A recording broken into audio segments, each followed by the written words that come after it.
लगा दो मैडम ये तो खाना खा रहा है, टैक्स लगा दो मैडम ये तो पढ़ने जा रहा है, टैक्स लगा दो।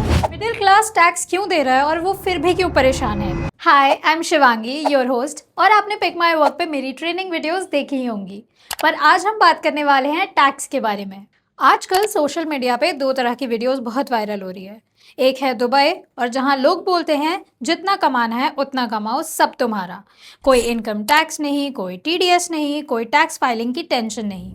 फिर एक इंडियन एम्प्लॉय अपनी सैलरी देखता है, सैलरी आई, टीडीएस कट गया, रेस्टोरेंट गए, जीएसटी दे दिया, पेट्रोल भरवाया, टैक्स दे दिया, एफडी बनाई, टैक्स, शेयर बेचे, टैक्स, प्रॉपर्टी खरीदी, स्टैम्प ड्यूटी, प्रॉपर्टी बेची, टैक्स। फिर भी schools private, hospital private, road की कंप्लेंट्स अलग, ट्रैफिक अलग। तो सवाल सिंपल है, क्या इंडिया में मिडिल क्लास टैक्स दे रहा है या ऑनेस्ट होने की पेनल्टी भर रहा है?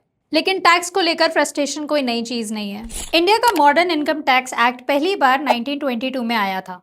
फिर 1961 में नया इनकम टैक्स इंट्रोड्यूस हुआ।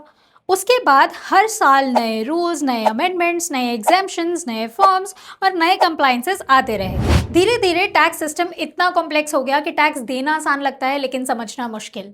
और हिस्ट्री में एक टाइम ऐसा भी था जब कुछ इनकम टैक्स स्लैब्स पर इफेक्टिव रेट 90% से भी ऊपर चले गए थे।